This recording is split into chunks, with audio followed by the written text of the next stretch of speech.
Hello guys, I'm Ellen. My story is about my husband who tried to leave me because I wasn't rich enough for him.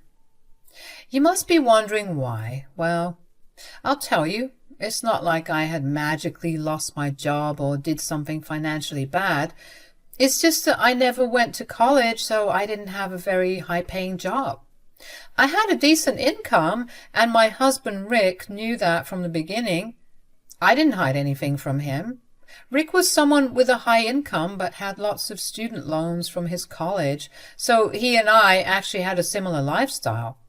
At that time, Rick didn't think it would be a problem, so our relationship progressed as usual, and we finally decided to get married. Shortly before we got married, Rick did tell me that he wanted to sign a prenup. He said that since he had a pretty high-paying job, he had a fear that people would use him for money. He also explained that he didn't want me to be shackled with his loans, so he wanted us to have a prenup. Look, I knew I wasn't a gold digger, and I found it a little disrespectful that he didn't trust me, but I didn't deny his request. I agreed to the prenup, and thank God I did. It saved me later in my marriage. Troubles in our marriage didn't start until we found ourselves with no place to live. Our landlord told us to leave because he was selling the house, and since the housing market was horrible in our city, we had to move in with my mother-in-law, Natalie. Now, let me be very clear about one thing. My husband is the only problem here. Natalie was a cold woman who didn't care much about me, but she wasn't one of those nasty mother-in-laws you read about. She was a little annoyed that she had to host us for free, so maybe her behavior towards us was a little bad, but we managed to get along just fine. Somehow, after moving in with Natalie, my husband started to show resentment towards the fact that I couldn't help him buy a house. Since he had student loans, he couldn't qualify for a loan, and I didn't have the means to pay a down payment. So we were stuck in a bad place with very limited housing options. We still had a decent life until Natalie sprung some shocking news on us. She said to us one day, "You two need to move out of the house and find a different accommodation. I won't be able to house you anymore." "Why, Mom? What's the problem?"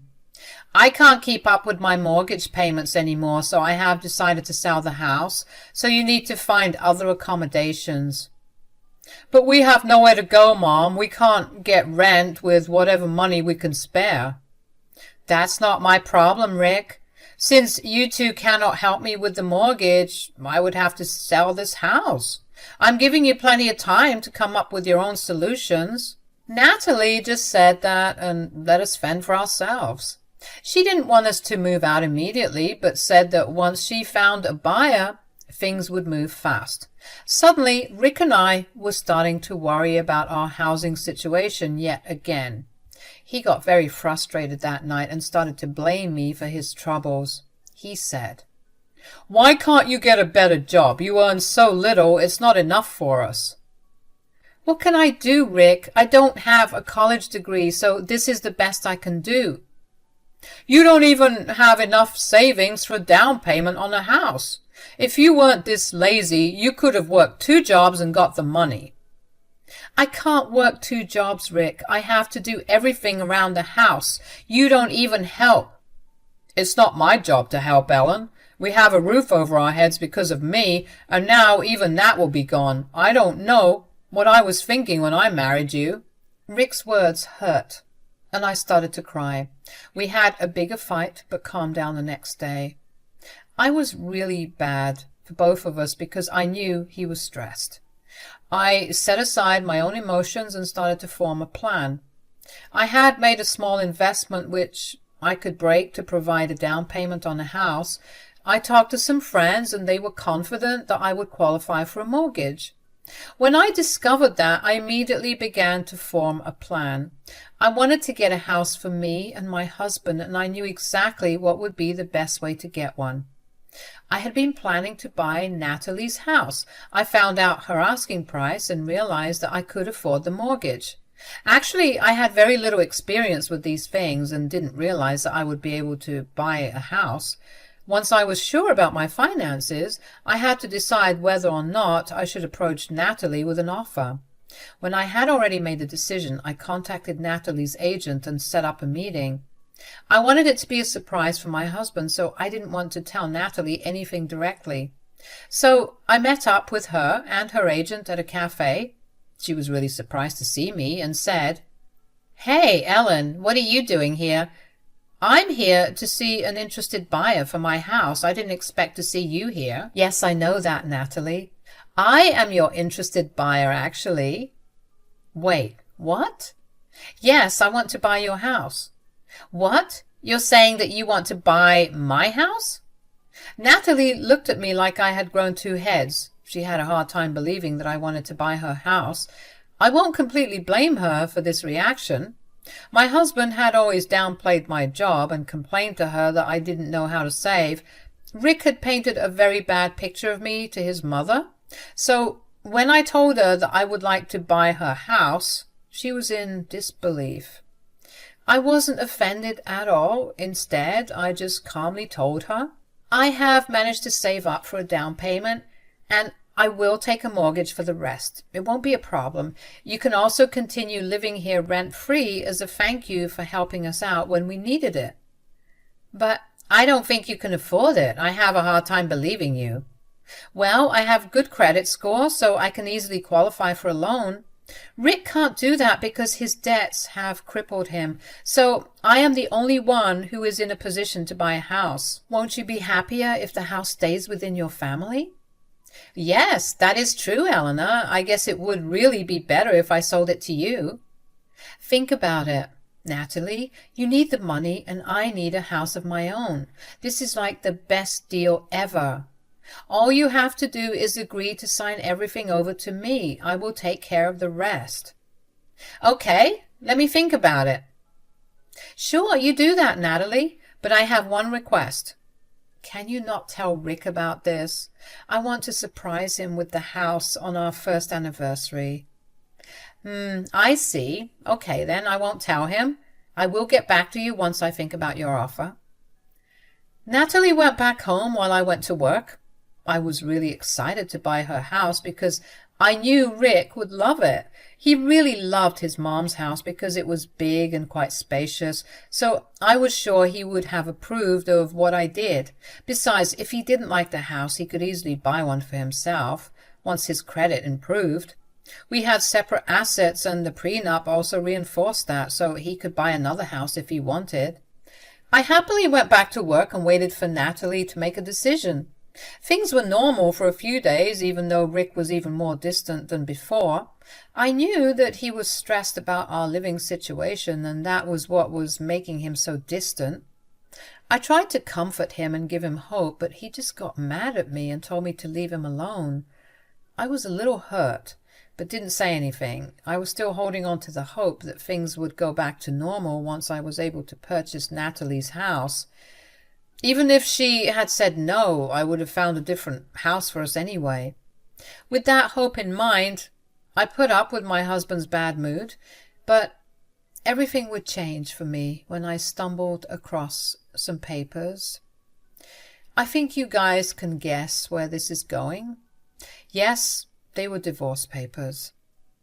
I was in complete disbelief when I saw those papers. I read through every page to make sure it was meant for me, and yes, they were meant for me, but I wasn't meant to find out about it. It was hidden away in Rick's office bag. I had opened his bag to take out its lunchbox and instead stumbled open those papers. I was curious when I saw those papers because I knew they were court documents. He didn't work in law, so I had no idea why he had court documents in his bag. My mind froze, and I went into shock when I realized that they were divorce papers for us. I had no idea why he was divorcing me, but I knew that I couldn't confront him right then. I never told Rick that I knew he had filed for divorce. What I did do was snoop through his phone to find out what he was up to. I suspected that he may be having an affair, so I thought checking his phone would give me some clues. I know it's wrong, but I was desperate and it was the only way. So I snooped through his phone and found texts between him and his best friend. The things my husband wrote about me were awful. He called me useless, good for nothing, lazy, and a bad wife. Why? Because I wasn't buying him a house and didn't have the money to do so. He was mad that I wasn't some rich girl he could depend on. Apparently some rich girl was flirting with him on Facebook, which made him think that he could do better. I was shocked to see those texts and immediately knew that my marriage was over. But that didn't mean I was going to leave silently. Oh no, I was going to make my husband pay for this. That day I thanked God for making me sign the prenup. It has saved me more than it saved Rick. You want to know why? Because Natalie secretly met me the next day and said that she was ready to sell the house to me. She said, "I thought about it, Eleanor. I guess you are the best option right now. I don't have much time left anyway. I can't make next month's mortgage payment, so you need to take it up as soon as possible."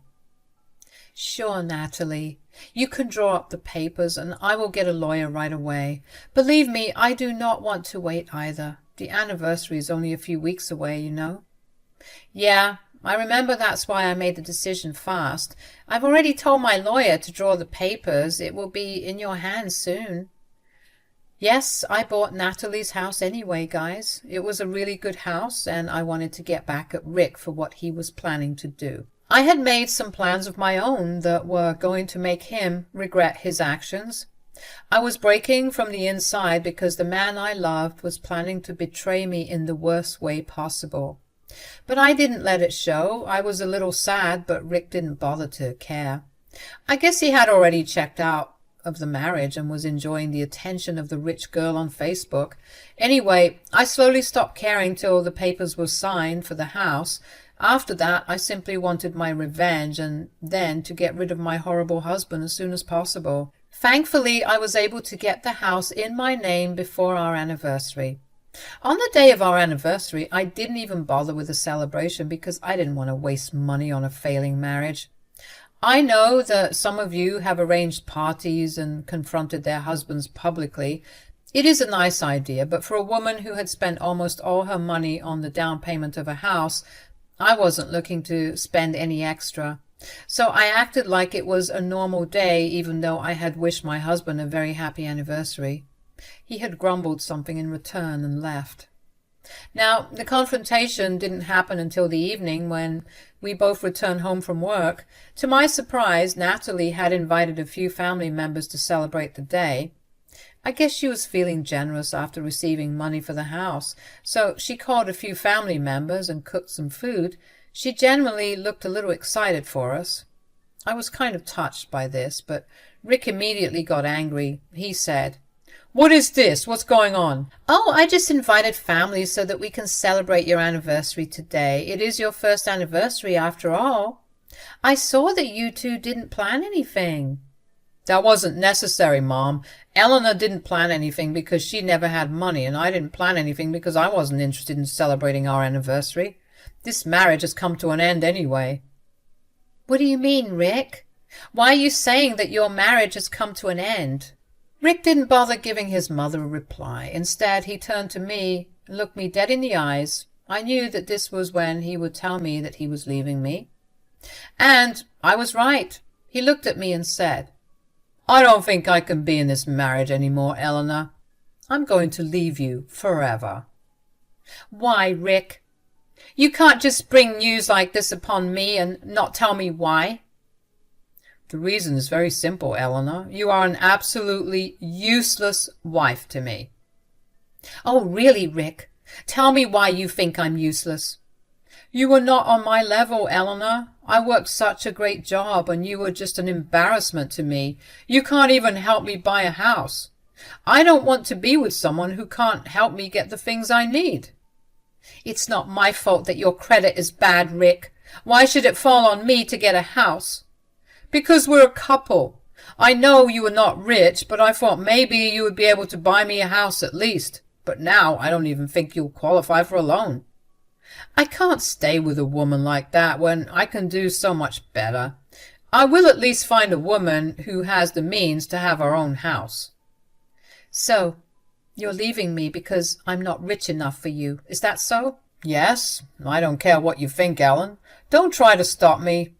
I won't be with you. I'm done. Very well then, Rick. If you think that and know that you can get someone better, then go ahead and leave. I will happily grant you a divorce. Good. You need to move out soon then, because this isn't your house. Mom, you need to tell her to leave and find her own place. Rick now looked at his mother, hoping she would agree to kick me out, but he hadn't expected my mother-in-law to look pale and startled. She was shaking because she knew exactly how much Rick had messed up. She was the only one who knew that I had bought her house from her exactly a week back. The papers have been finalized, and now I am the sole owner of the house. So even though Rick wanted his mother to kick me out now, she couldn't do it. Natalie remained quiet and didn't say anything at first. Then Rick kept telling her that she needed to tell me to move out. And that's when I said, I think you're barking up the wrong tree, Rick. Natalie cannot actually kick me out. Why the hell not, Ellen? This is her house, so she can kick you out. Actually, you're wrong about that, Rick. This house doesn't belong to her anymore. What do you mean? My mother is the owner of this house. Nope, she's not the owner anymore. I am the new owner of this place. What nonsense are you spewing, Ellen? This cannot be your house. It is my house, Rick. If you don't believe me, why don't you ask your mother? Mom, what nonsense is Ellen saying? Did you give her this house or something? Natalie actually looked too afraid to say anything. She remained frozen while the rest of her guests looked on. Rick was absolutely sure that the house was in no way mine, so he kept hounding his mother for an answer, and after a while Natalie meekly said, Yes, it's true. This house is hers now. What? No, that cannot be possible. Did you suddenly grow charitable and give away the house to Ellen, Mom? No, Rick. I don't need anyone's charity. I bought the house all by myself. I don't believe it. You cannot afford this house. You cannot even afford the down payment. What would you like to say to that, Natalie? You're wrong, Rick. Ellen has actually bought the house from me. We finalized the paper last week, and she was planning to surprise you today with the news, but it looks like you have ruined it. Natalie confirmed what I had told Rick, and his eyes went wide with shock. He couldn't believe that I was able to save up and buy the house. He had clearly underestimated me and was proven how wrong he was. When the realization dawned on him, he immediately understood that he had messed up. He then tried to change his tune and said, Oh, wow! That was a great surprise, Ellen. I didn't know that you were saving and planning on buying Mom's house. I can see that, Rick. Natalie's right, though. You have completely ruined my surprise. No, we can still celebrate. Celebrate what, Rick? Our divorce or your exit from my house? What are you saying, Ellen? You wanted a divorce, right? You will get it. I won't be in a marriage where my husband wants to leave me because I'm not rich. Come on, Ellen. I was mad and said some stupid things. We can talk about this and get past this. The main problem has been solved already. I don't think so, Rick. Besides, you went through all the hassle of secretly securing divorce papers. Too bad I had found them out 2 weeks ago and prepared my own papers instead. Rick looked on while I drew some papers out of my work bag. I handed him the papers and he started to see what they were about. You can tell that he wasn't happy when he saw that they were eviction papers. His hands shook, and he looked at me with tears in his eyes, and he said, Are these eviction papers? I thought you read what these papers are, Rick. Since you have a hard time reading simple English, let me confirm it for you. Yes, they are eviction papers for you and Natalie. You're kicking us out, Ellen? But where will we go? Don't do this, Ellen. Let's work this out. Don't make me laugh, Rick. You want to go find a rich girl, right? Get on with it. I'm sure she'll have a place for you to stay. I said things out of anger, Ellen. Please, Don't hold it against me. I'm so sorry. I didn't realize that you were working hard to get us a house. Nope. This is my house, Rick. You have no claim to it now that we are divorcing. We got a prenup, remember? Thanks for that. Now I have a house to myself while getting rid of a horrible husband that was you. I said what I had to say and remained quiet. Rick absolutely went mad in panic and started to beg me to forgive him. He started to tell me how much he loved me and knew that he had messed up. Suddenly, staying with a no-rich girl was appearing lucrative to him. He was begging me to stay with him when a few days ago he was preparing for divorce. He had even made a show of tearing up the divorce papers in front of me. I simply laughed and told him that I could always file them myself, and that made him cry and fall down on the floor to beg for mercy. Natalie also joined her son in trying to convince me. To her, I was no longer an annoyance. She was really banking on the fact that I had offered to let her stay in the house rent-free. But now that her son and I are divorcing, that isn't happening. I even prepared eviction papers in her name so that she could not throw a tantrum. I got them done on the day the house was transferred to my name. Natalie knew that the only way for her to live anywhere rent-free was to beg me to stay married to her son. But sadly, for both Rick and Natalie, their wishes weren't coming true. In the next few days, Natalie and Rick continued to pester me to forgive Rick. Since family members were present when everything happened, they knew the truth about Rick. No one was willing to take them in after that. They even berated Rick for being such an evil man and left the little get-together early. Now that Rick's own family has turned their backs on him, he begged me for mercy. But he wasn't going to get any. I simply ignored them and kept reminding them that they had a month to move out. Rick and I got divorced no matter how hard he tried to stop it, and Natalie and Rick had to also move out of my house once their 1-month grace period was up. They tried their best to convince me, but I wasn't moved. Rick and I went for a mutual divorce because Rick couldn't afford to contest me in court. Since we had a prenup, the divorce was fairly smooth, and I kept the house and got no alimony. Rick kept his debts, but ended up homeless. He and his mother had to get an apartment together to save money. From what I have heard, neither of them are doing very well. I don't have any pity for Rick, but sometimes I feel bad for Natalie, who isn't as bad as him. Anyway, I have a house now and can finally live a good life without having a husband who constantly demeans me.